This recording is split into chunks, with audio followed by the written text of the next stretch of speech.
So now let's continue finding. अब हम find करेंगे अलग अलग शेप्स की इलेक्ट्रिक फील्ड लाइन। ना electric field intensity for different configuration of charges. ठीक है, तो अब जैसे कि हमें पहले तो पता चल गया फॉर अ सिंगल चार्ज तो इलेक्ट्रिक फील्ड क्या है हमें पता है, k Q upon are square. For a dipole so electric field radial direction में क्या, सॉरी एक्सियल में क्या होगी, एक्सियल में थी 2kp r upon are square minus a square का स्क्वायर। इसमें केस कर लेते हैं, सपोज आपका डायपोल बहुत छोटा है और आपका जो जहाँ पॉइंट ऑफ इंटरेस्ट है वो बहुत दूर है, तो ये आर जो है आप देख सकते हैं कि ये ए के सामने बहुत ज़्यादा है, तो हम इसे निगलेक्ट भी कर सकते हैं। अगर हम निगलेक्ट करें ऐसे आर को बहुत ज़्यादा मान लें ए से और निगलेक्ट करें, let us see what happens. Then electric field axial point पे क्या आ जाती है, 2kp आर अपॉन ए तो गायब कर दीजिए तो आर पावर 4 होगा, सो क्या आ जाएगा 2kp बाय आर क्यूब, ये आ जाएगा। सो हम देख सकते हैं that for a short dipole electric field is proportional to 1 by r cube, जो कि नॉर्मल ट्रेंड से अलग है, यहाँ आर स्क्वायर है। और अगर हम इसी डायपोल में इक्वेटोरियल की बात करें, इक्वेटोरियल यानी कि परपेंडिकुलर बाइसेक्टर, इक्वेटोरियल पोजीशन की अगर हम बात करें तो हमारा इलेक्ट्रिक फील्ड का फॉर्मूला क्या आया था, kp बाय आर क्यूब, है ना, जिसमें r की वैल्यू क्या थी, x square plus A square power 3/2। क्योंकि r जो था आपको याद दिला दूँ, ये डायपोल था, ये a था और ये x था, ये r था, है ना। सो r तो मैंने लिख दिया x square plus A square की पावर हाफ और क्यूब लगा दिया तो वो 3/2 हो गया। इसमें भी अगर आप डायपोल से काफ़ी दूर जा रहे हैं तो x की वैल्यू a के सामने बहुत ज़्यादा हो जाती है, तो e will become actually kp by, ये a तो गया, 2 कैंसिल x क्यूब। तो फिर से सेंटर से जो दूरी है, यहाँ से भी सेंटर से दूरी रेडियल, मतलब सॉरी बाबा रेडियल को बोल रहा हूँ, एक्सियल, और यहाँ से सेंटर से दूरी परपेंडिकुलर एक्सेट्रा, दोनों केस में प्रोपोर्शनैलिटी 1 बाय आर क्यूब आ रही है। पर एक इम्पॉर्टेंट बात यह है कि एक्सियल पे जो वैल्यू है वो 2 गुनी है इसके परपेंडिकुलर बाइसेक्टर के। तो हम ये लिख लेते हैं अलग से, इम्पॉर्टेंट है ये पॉइंट कि E axial upon E equatorial is 2:1, ये इम्पॉर्टेंट है। अब बात करते हैं कि इसी में कि what is the electric field at the mid point of the dipole. अब जैसे कि हम जरा एक्सियल का फॉर्मूला लिखते हैं, 2kp r upon are square minus a square का स्क्वायर। अब आप क्या करें, इसमें आर को आप 0 रख दें, क्योंकि अगर आप डायपोल की बात कर रहे हैं प्लस क्यू और ये माइनस क्यू, और पॉइंट ऑफ इंटरेस्ट एक्सियल पे मान लो यहाँ है, हम तो सेंटर पे ले रहे हैं पॉइंट ऑफ इंटरेस्ट, तो यहाँ से आर की वैल्यू गिनी जाती है, हम सेंटर पे ले रहे हैं, तो आर को 0 रखते ही हमारा आंसर तो 0 आ गया। पर इलेक्ट्रिक फील्ड तो 0 होती नहीं है mid point of the dipole पे, कहीं भी नहीं होती इनफैक्ट, इसलिए ये वाला फॉर्मूला कभी लगाना नहीं, एक्सियल गलत आंसर देता है। आप चाहो तो इक्वेटोरियल लगा सकते हो, उसमें फॉर्मूला कहता है kp बाय आर क्यूब, और उसमें आप kp और r को खोल सकते हैं, x square plus A square power 3/2। अब डायपोल को देखिए, यहाँ पे पॉइंट है, ये x होता है ना, तो अगर वापस नीचे आना है इस पॉइंट पे तो x की वैल्यू 0 होगी। यहाँ x को 0 रखने पर क्या प्राप्त होता है हमको, a cube into A square into 3/2 की, x तो 0 कर दिया ना, तो हमें इक्वेटोरियल पे फाइनली हमें एक्चुअल आंसर मिल जाता है कि kp by A cube is the answer. और अगर आपको एक नॉर्मल तरीके से फाइंड करना है तो भी कर सकते हैं, ये प्लस क्यू है, ये माइनस क्यू है, और सेंटर पे क्यू नॉट रख दिया, तो ये ए है और ये भी ए है, तो राइट वाले की वजह से जो लेफ्ट में है, सॉरी, जो लेफ्ट में चार्ज है उसकी वजह से फॉर्मूला है के क्यू, इसकी इलेक्ट्रिक फील्ड ना यहाँ पे बाय ए स्क्वायर। ओके, और जो राइट में है ये वाला चार्ज राइट में, उसके लिए भी यही आएगा के क्यू बाई ए स्क्वायर, क्योंकि आफ्टर ऑल क्यू क्यू बराबर, और दोनों की दिशा भी एक है क्योंकि ये प्लस क्यू रिपेल करेगा और माइनस क्यू बुलाएगा, दोनों की एक ही दिशा है ना। ये भी तुम्हारा इधर की तरफ है, ये भी इधर की तरफ है, तो हम दोनों ऐड कर सकते हैं। नेट ई ऐड करें क्या मिलेगा, के Q by A square plus के क्यू बाई ए स्क्वायर। हमको मिला के Q by A square 2 times. अगर हम ए से मल्टीप्लाई और ए से डिवाइड कर दें तो हमको के into 2a that is P और ए क्यू, तो हमें ऐसे भी मिल जाता है। हालांकि पेपर में कभी भी कोई पूछे तो आप इसे ऐसे भी बता सकते हैं 2k Q by A square, तो ज़रूरी नहीं हमेशा रिड्यूस किया जाए, पी बनाया जाए। नहीं बना रहे कोई बात नहीं, लेकिन हम आपको कंपेयर कर रहे हैं कि देखो उससे भी आ सकता है। तो ये ध्यान रखें कि ई मिडिल में जो डायपोल की वैल्यू आती है इलेक्ट्रिक फील्ड की के पी बाई ए क्यू, वो एक्चुअली मैक्सिमम होती है, इससे ज़्यादा कहीं और नहीं हो सकती। Now let's talk about an important topic called charge densities. Now there are 3 types of charge densities. पहली है linear charge density, इसको हम लैम्डा से दिखाते हैं और ये होता क्यू बाई एल है। जैसे कि मान लीजिए आपके पास लेंथ पे चार्ज है, तो इस पूरा मिला के चार्ज क्या है Q, और this total is Q and this length is L।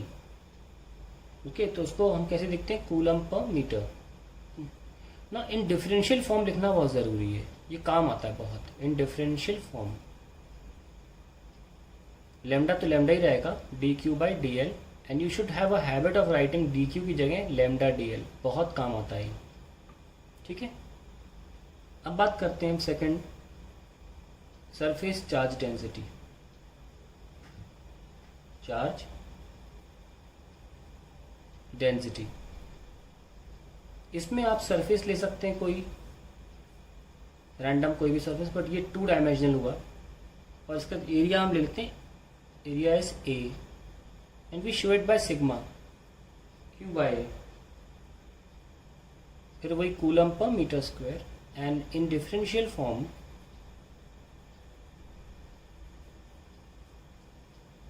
dq is sigma TA। अब हम बात करते हैं तीसरा, वॉल्यूम चार्ज डेंसिटी।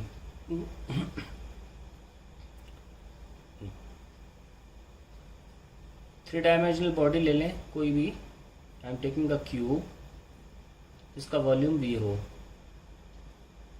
तो आप लिख सकते हैं rho is Q by V, और डिफरेंशियल फॉर्म में dq इज रो dV। ध्यान रखें dq रो dV है, रो dq बाई dV ज़्यादा काम नहीं आता, तो मैं इसकी जानबूझ के ऐसे लिख रहा हूँ। आप कहोगे बहुत बड़ी बात तो करनी थी, क्रॉस मल्टीप्लाई तो किया है। आप बिल्कुल सही कह रहे हैं, बहुत बड़ी बात नहीं करी है मैंने, पर कई बार स्टूडेंट्स इसको क्रॉस मल्टीप्लाई फॉर्म में दिमाग में याद नहीं रख पाते हैं, और डेरिवेशन की पहली शुरुआत यही होती है कि dq इज रो dV। इसलिए मैं चाहता हूँ दिमाग में इम्प्रिंट हो जाए कि आप dq को रो dV लिखना सीखें, डिफरेंशियल चार्ज को लिखना सीखें। Now electric field due to a line charge. Fourth very important derivation we are going for, ये मान लीजिए हमारे पास चार्ज है और इनफाइनाइट लाइन चार्ज है, इनफाइनाइट लेंथ इसकी इनफाइनाइट है, ठीक है। और क्योंकि इनफाइनाइट है तो कोई मीडियम मिड पॉइंट नहीं है, कहीं से भी ले सकते हैं आप, ये पॉइंट ऑफ इंटरेस्ट है। और हम मान लीजिए ये x की दूरी पर ले लिया और हमने इधर y की दूरी पर dy लेंथ का चार्ज एलिमेंट लिया है, dy लेंथ। तो ये dy लेंथ इस रखे Q0 पे कितना फोर्स लगाएगी, ये क्या होगा, रिपल्सिव। ओके, और हम क्या होना, इसको डी लिख सकते ना, D at the same time ये देख सकते हैं हम कि अगर ये थीटा एंगल है तो ये वाला कंपोनेंट क्या होगा, डी ई कॉस थीटा, और ये वाला होगा डी ई साइन थीटा।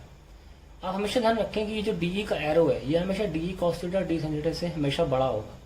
ये कॉस थीटा साइन थीटा अगर थीटा 0 या 90 नहीं है रिस्पेक्टिवली केसेस में तो हमेशा 1 से छोटे होते हैं। तो डी ई में जब 1 से छोटे नंबर से मल्टीप्लाई किया जाएगा तो वो डी ई से छोटा हो जाएगा।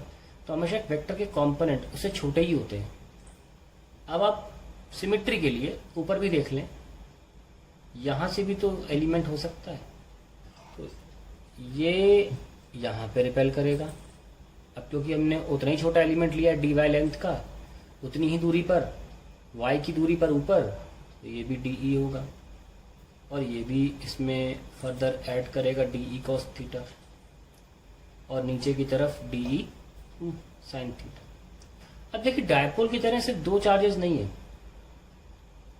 अनगिनत है, आप गिन नहीं सकते। और जब अनगिनत डिफरेंशियल क्वांटिटी को ऐड करते हैं, D E cos theta plus D E cos theta plus D E cos theta and so on, तो ये इंटीग्रेशन से सॉल्व होता है। समेशन जब इनफाइनाइट वैल्यूज का होता है, वो भी डिफरेंशियल क्वांटिटीज का, तो हमें इंटीग्रेशन को लाना पड़ता है। ठीक है, also we have to write that d E sine theta component cancels out. So ultimately DE net क्या हुआ, बहुत सारे ना, तो हम क्यों ना E net लिखें इसे। E net हुआ integration of DE cos theta. ये हमारे लिए इंपॉर्टेंट एक्सप्रेशन आ गया। अब हम बात करते हैं E net को फर्दर सॉल्व करते हैं। जरा DE को लिखो। ई क्या होता है पहले देखो, ई एक्चुअली क्या था, ये भूल न जाना, के क्यू बाय जहां से भी चार्ज ले रहे हो डिस्टेंस, तो अगर इसको एक्स लिया वाई ले, क्यों ना हम इसे आर ले लें, आर स्क्वायर। तो ये डीई किसकी वजह से था, कोई डिस्टेंस तो छोटी नहीं थी, ये दूरी तो काफी बड़ी है, ये चार्ज की वजह से डीई हुआ। तो यहाँ पे इलेक्ट्रिक फील्ड अगर डी लिखोगे तो चार्ज में डी क्यू आ जाएगा, क्योंकि चार्ज हमने छोटा लिया था, है ना। तो डीई की जगह पे हम लिख सकते हैं के d q divided by r square, और कॉस थीटा मेंटेन रहेगा। अब हम लिख सकते हैं कि डी क्यू की जगह lambda d l. I hope now you realize why it was important, है ना, it was important to write d q in that form, into cos theta upon are square. अब हमने एल तो माना नहीं, हमने वाई माना है, तो क्यों ना ऐसे डी वाई लिख ले, लैम्डा डी वाई, है ना। एल नहीं लिया ना, हमने वाई लेटर लिया है। सो ई नेट, इससे पहले कि कंफ्यूजन हो, वो सारी चीजें बाहर निकाल लो जो बदलेंगी नहीं। ठीक है, सिर्फ के है और लैम्डा है जो यहाँ पे नहीं बदलेगा, बाकी सब कुछ बदलेगा, है ना। के कांस्टेंट है, लैम्डा चार्ज डेंसिटी कांस्टेंट है, तो अंदर क्या बचता है, cos theta. Let's write cos theta, this is theta and this is also theta, base upon hypotenuse x by r, तो ये जाएगा x by r क्यूब और यहाँ पे dy। ठीक है, अब देखिए यहाँ से हमारा इंटीग्रेशन जो है थोड़ा सा टफ हो जाएगा। तो टफ क्यों होगा सुनिए पहले, जो बच्चा नवंबर में करेगा ऐसे, उसके लिए बाएं हाथ का खेल है। अब हम ये सोच के तो फिर इसलिए पढ़ाएंगे कि आप कि आपको अभी नहीं पढ़ाया गया गणित का कोई स्टेप, इंटीग्रेशन का ये वाला फॉर्म आपने नहीं पढ़ा है, आपने तो इंटीग्रेशन शुरू भी नहीं किया अभी। तो मैं आपको स्टेप बता दूंगा, लेकिन ये इसलिए पढ़ाया जा रहा है क्योंकि कल को आप नवंबर के बाद अगर देखेंगे तो आपके लिए फिट बैठेगा ना ये। तो हम इसीलिए इसको बता रहे हैं यहाँ पे। ये कोई टाइम बाउंड तो है नहीं कि अगर हम इसे जुलाई में पढ़ा रहे हैं या अगस्त में पढ़ा रहे हैं तो हम इसे नहीं पढ़ा सकते, क्योंकि बच्चों का अभी इंटीग्रेशन नहीं आया है। ऐसा नहीं होता है, क्योंकि ये लेक्चर्स जो हमेशा के लिए हैं, इसलिए अब हम इसको इंटीग्रेशन हमारा थोड़ा टफ हो जाएगा। तो उसमें हम क्या स्टेप्स लेते हैं ध्यान से देखिएगा। के लेमडा एक्स अपॉन आर की वैल्यू क्या है, एक्स स्क्वायर प्लस ये एक्स और वाई ना, वाई स्क्वायर स्क्वायर रूट, तो यहाँ पे 3/2 हो जाएगा, और इसको हम लिखेंगे dy। ठीक है, अब देखना जुगाड़ क्या होती है इसकी। अब इस 3/2 को सॉल्व नहीं किया सकता आसानी से, तो हम इंटीग्रेशन का एक बहुत इंपॉर्टेंट स्टेप करते हैं, दैट इज हम मान लेते हैं किसी एक वैल्यू को, y को मान लेते हैं x tan थीटा के बराबर। ये फिक्स्ड लेट्स हैं कि लेट यही करना है जब भी आपका एक्स स्क्वायर प्लस सम देखो x तो कांस्टेंट है ना, यहाँ पे x तो फिक्स्ड है। जब भी कांस्टेंट का स्क्वायर प्लस वेरिएबल का स्क्वायर होता है प्लस, तो हमेशा वेरिएबल को x tan थीटा ही लिया जाता है। पता है क्यों? क्योंकि ये स्क्वायर रूट से बाहर निकाल देगा इसको। अभी देखना कैसे होगा। So now we have an expression of E is equals to k lambda x upon r cube dy, और हमने r को क्या लिख दिया था, x square plus y square power 1/2। R cube क्या हो जाएगा, x square plus y square power 3/2। यहाँ पे एक इम्पॉर्टेंट स्टेप सामने आता है। y को हम लिख लेते हैं, जो वेरिएबल है कांस्टेंट वैल्यू होगी, x कांस्टेंट था, x tan थीटा, और फिर हम क्या करते हैं, differentiate dy by d theta. With respect to हम एंगल डिफरेंशिएट कर रहे हैं, क्योंकि आप देखिए आपके जो डायग्राम बनाया था, मैं यहाँ बना देता हूँ, काम आएगा बार बार। यहाँ पे ये y इधर जा रहा है ना, और ये इतना पोर्शन dy लिया गया था। जब हमने कोई y सेट किया ये, तो उसके अकॉर्डिंग थीटा आया। तो जो हमारा थीटा है वो y के हिसाब से बदल रहा है, इसीलिए हम y की differentiation with respect to theta करेंगे। ठीक है, और यहाँ भी करना पड़ेगा d by D theta of x tan theta, दोनों तरफ करते हैं। ध्यान देना कि मैंने ऐसा लेट इसलिए किया है क्योंकि ऐसा करने से ट्रिग्नोमेट्रिक का ऐसा रेशियो आ जाएगा, फॉर्मूला आ जाएगा कि रूट के बाहर निकल आएगा। तो D Y by D theta is equal, X तो कांस्टेंट है और टैन थीटा का डिफ्रेंसिएशन क्या होता है, sec square theta. So your sorry theta था, D Y is equals to X sec square theta D theta. तो हमने देखो डी वाई निकाल लिया। अब हम यहाँ पे इन सब चीज़ों को रखेंगे।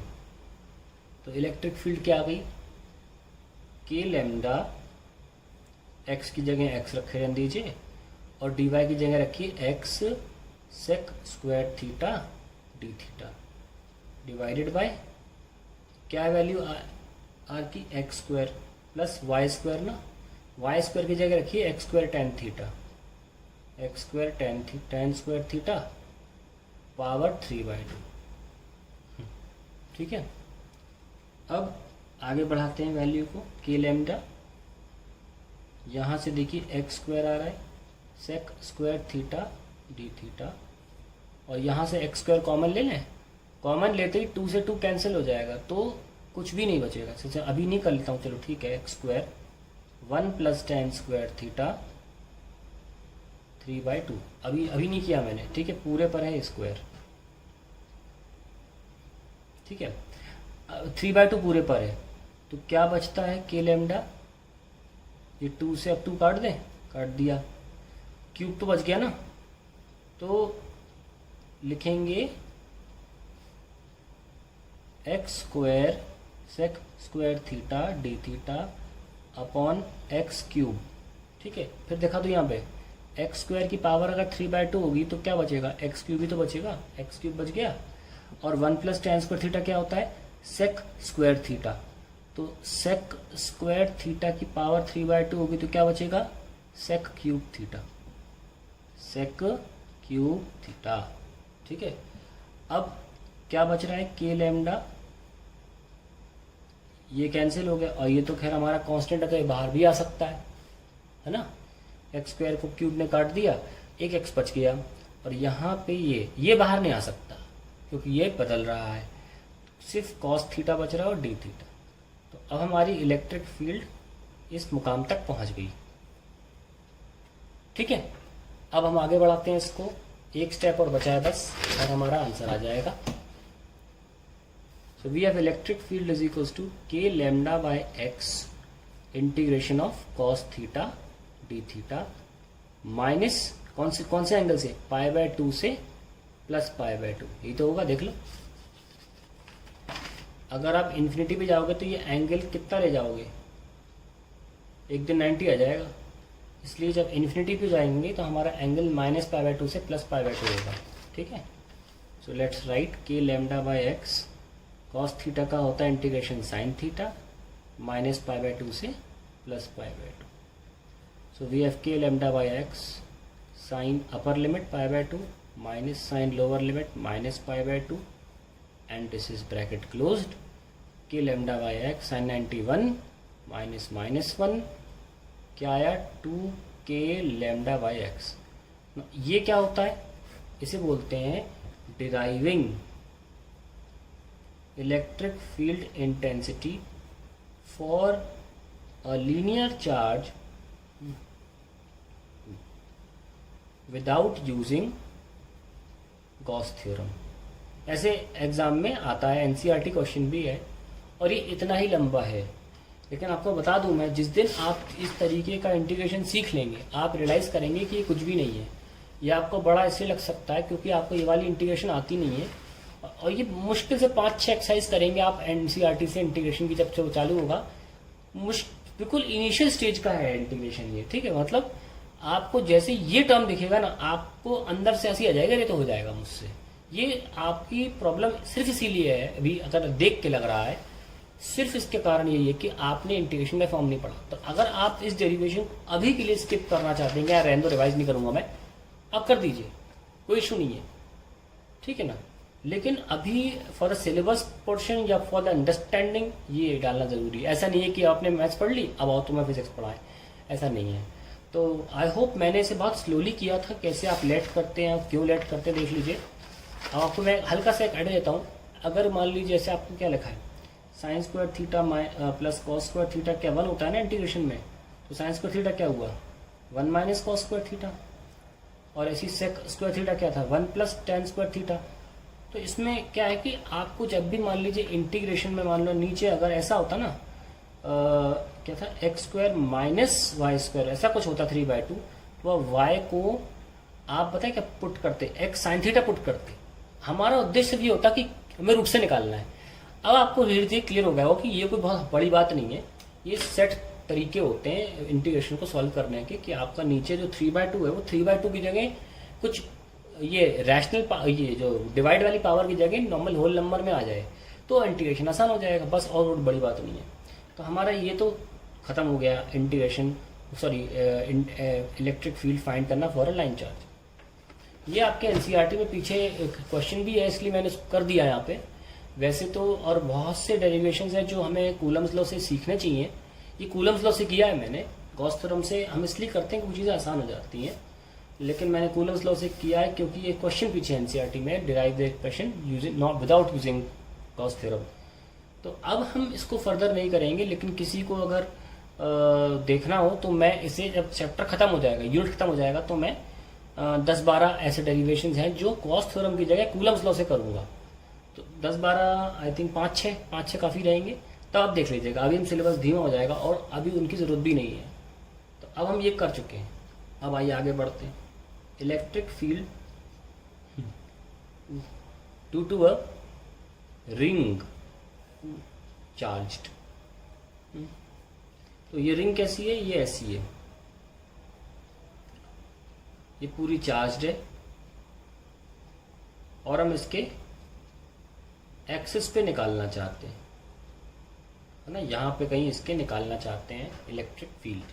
तो यहाँ पे क्यू नॉट रखा गया होगा, तो एक छोटा सा पोर्शन हम यहाँ पे डी क्यू ले लेते हैं. ये यहाँ जाएगा, ओके. तो यहाँ पे डी क्यू की वजह से डी ई होगा. क्योंकि इस फिगर में सिमेट्री जैसा ऊपर है वैसे ही नीचे है, तो हमें दोनों तरफ देखना चाहिए. उससे पता लग जाता है कंपोनेंट कौन से कैंसिल हो रहे हैं.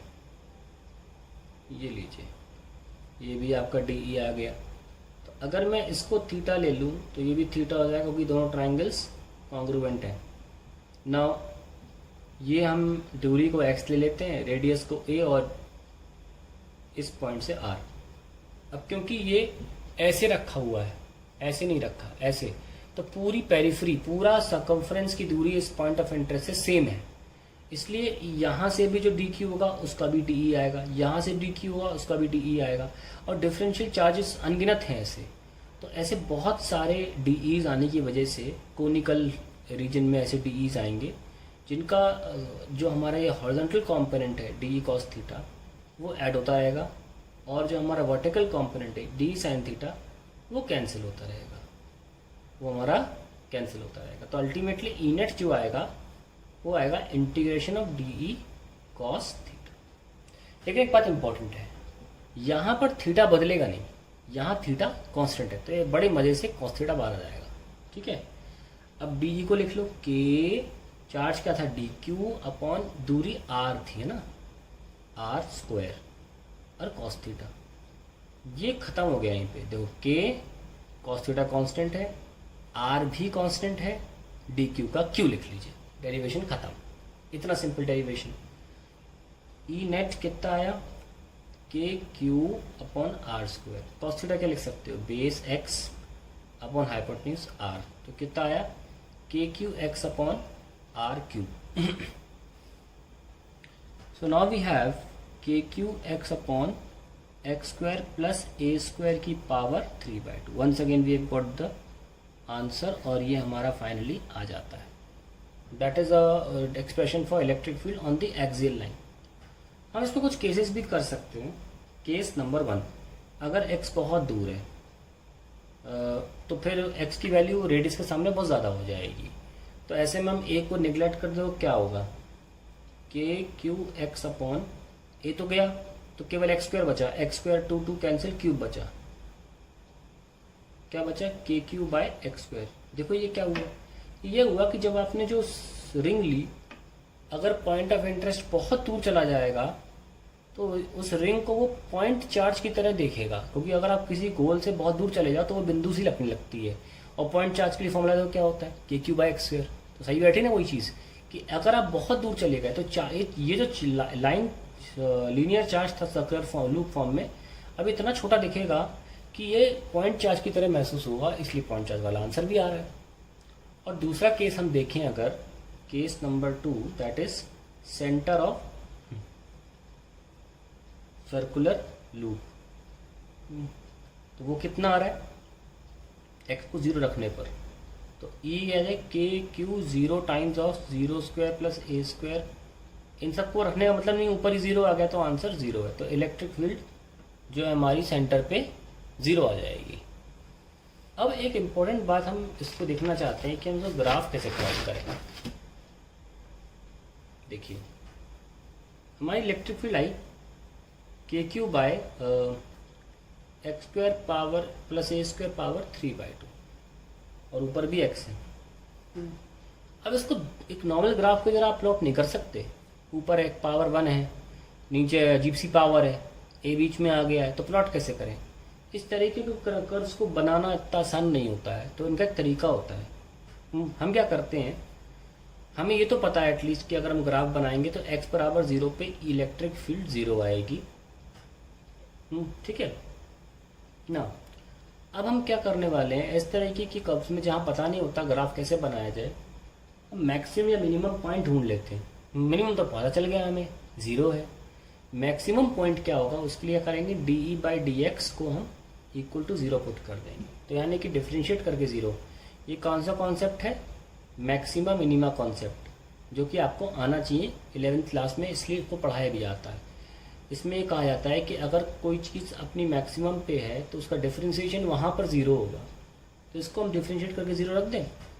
आइए करते हैं, D by D X of K Q X upon X square plus A square power 3/2, इसका डिफ्रेंशिएट करके हम इक्वल टू 0 कर देंगे।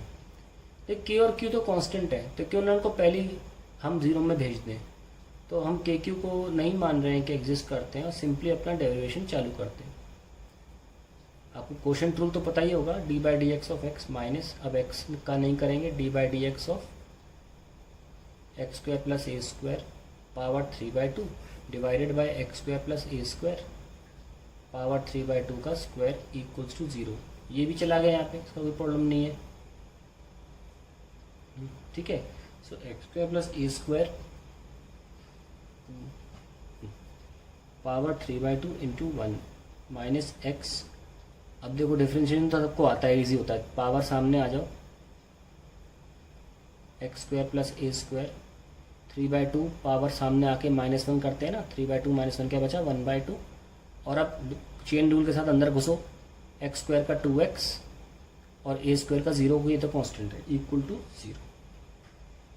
अब देखो ये x² plus a² power half है, ये गई और यहाँ से पावर हाफ गई, तो क्या बची 1.5 में से आधा गया, 1 बचा। ये पावर 1.5 है ना, इसमें से 1 गया, आधा गया, तो क्या बचा 1। तो ऐसे लिख दो बस। तो क्या हुआ ये x² plus a² minus 2x²। अच्छा 2 भी कैंसिल हो गया, तो सिर्फ x² बच रहा है, 3x²। ठीक है, 3 into x² equal to 0। Now ये कितना है, x² plus a² minus 3x² equals to 0। So this will be a² equals to 2x² and x equals to plus minus a/2, a/√2। तो ये हमारा वैल्यू आ जाती है जहाँ पर हमारी e की वैल्यू मैक्सिमम होगी, यानी कि रेडियस डिवाइडेड बाय √2। और ध्यान रखें 1/√2 0.7 के आसपास आता है, 0.707 होता है, मैं 0.7 ले लेता हूँ, 0.7 a रेडियस का 0.7। तो अब इसे प्लॉट करें, आइए देखते हैं। तो अगर मान लीजिए हमारा ये कुछ वैल्यू है, यहाँ पे हम इलेक्ट्रिक फील्ड मार्क करेंगे ऐसे यहाँ पे, और यहाँ पे x, तो 0 पे तो इलेक्ट्रिक फील्ड 0 है। और मान लीजिए x की वैल्यू a यहाँ पर है और माइनस a यहाँ पर है, तो आधा यहाँ पे होगा, 0.7 कहीं यहाँ होगा, तो यहाँ पर वैल्यू होती है मैक्सिमम। ठीक है, और फिर वहाँ से मैक्सिमम के बाद तो घटेगी ना, अगर और मैक्सिमम होती तो यहाँ थोड़ी ना होती। ऐसे यहाँ पे भी ई मैक्स, तो ई मैक्स यहाँ होगा, तो घटना भी है। तो ऐसे आप बना सकते हैं, ऐसे इस तरीके से ग्राफ बनता है। अब आप अगर देखें कि इलेक्ट्रिक फील्ड की वैल्यू क्या थी, KQ x/x²। देखिए ग्राफ बनाना सीखिए आप, बहुत अच्छी चीज़ें हैं ये मत देखिए कितना कैसा हो गया, टफ है, ये सब मत देखिए। नई चीज़ सीखने का अलग ही मज़ा है। अब a पर कितनी वैल्यू आ रही है देखिए ना, अगर आपको ग्राफ में सेट करना है कि यार चलो 1 पॉइंट मिल गया कि x0 पे e0 है, 0.7 a पर e मैक्सिमम है, तो a पर क्या मार्क करें, 3 पॉइंट मिल जाए, ग्राफ काफ़ी हद तक अच्छा बन जाएगा। तो मार्क कर लीजिए KQ a, x की जगह a² प्लस a² पावर 3/2, तो KQ a/2a² है ना, 2a² पावर 3/2। बढ़िया सी वैल्यू निकाल के दिखाता हूँ आपको मैं, KQ a/, तो ये 2 की पावर 3/2 हो जाएगा और a² का हो जाएगा a³। So you will get KQ by 2 की power 3/2 a²। That is the value for electric field when you put x की जगह पर a। और 2 की पावर 3/2 कितना होता है, 2√2। और हम बता ही चुके हैं आपको कि 2 की पावर 3/2 क्या होगा, 2√2 होगा। तो लिख लीजिए नीचे KQ बाय 2√2 a²। तो 1/√2 0.7 होता है, 0.7 डिवाइड बाई 2 0.35। तो इलेक्ट्रिक फील्ड की वैल्यू कितनी होगी, 0.35 times of KQ by a²। That is electric field value at a। तो आप आराम से यहाँ पे आप कहीं 0.35 जहाँ भी आता हो, 0.35 मान लो यहाँ आता है, तो आप लिख सकते हैं कि a पर यह आएगा। और जहाँ पर मैक्सिमम है, मैक्सिमम कहाँ पर है, a/√2 पे, वो रख के देखिए, a/√2 पे रख के देखिए कितना आ रहा है, KQ a/√2 upon a²/2 plus a² power 3/2।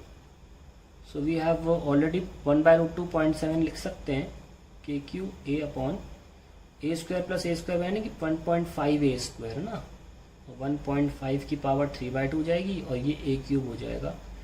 तो 1.5 की पावर 3/2 आसपास किसके आ रहा है, आप इसे सॉल्व करिए। 1.5 स्क्वायर रूट ऑफ 1.5 अप्रॉक्स निकालना है। 1.5 का स्क्वायर रूट क्या होगा, 1.2 का 1.2 ले लेते हैं, थोड़ा बहुत आसपास, 15 × 12 180, 1.8 आ जाएगा। सो ये 1.8 आ गया सॉल्व होके, 0.7 अपॉन 1.8 KQ बाय a²। तो वी हैव, अब ये 72 मान लें इसको, 18 4 था, तो 0.4 KQ बाय a²। तो अप्रॉक्सीमेटली 0.4, 0.5 सबसे ज़्यादा है। तो देखिए यहाँ पे हम लिख सकते हैं 0.4 KQ/A², है ना। तो इस तरीके से ये ग्राफ इंपॉर्टेंट है। तो कोई आपसे ग्राफ पूछेगा तो आप देखो आपको काफ़ी पॉइंट्स मिल गए हैं। आप कैसे बनाएंगे, पॉइंट्स याद रखेंगे आप कि यहाँ पे 0 है, यहाँ पे मान लीजिए 0.1, 0.2, 0.3, 0.4, 0.5, इतना काफ़ी है। तो 0.1, 0.2, 0.3, 0.4 ये मैक्सिमम वैल्यू आएगी।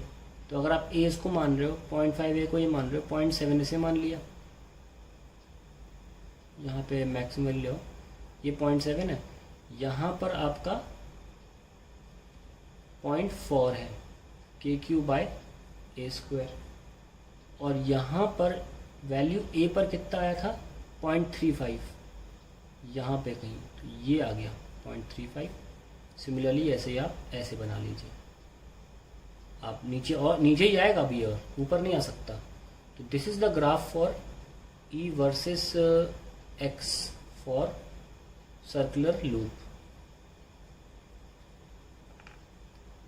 इस लूप को लेकर हम आगे भी एक इम्पोर्टेंट बात बताने की कोशिश करेंगे, वो अगले वीडियो में डालेंगे। लूप को लेकर नहीं है, पर लूप से एक बहुत अच्छा कॉन्सेप्ट आगे निकलता है, तो वो आगे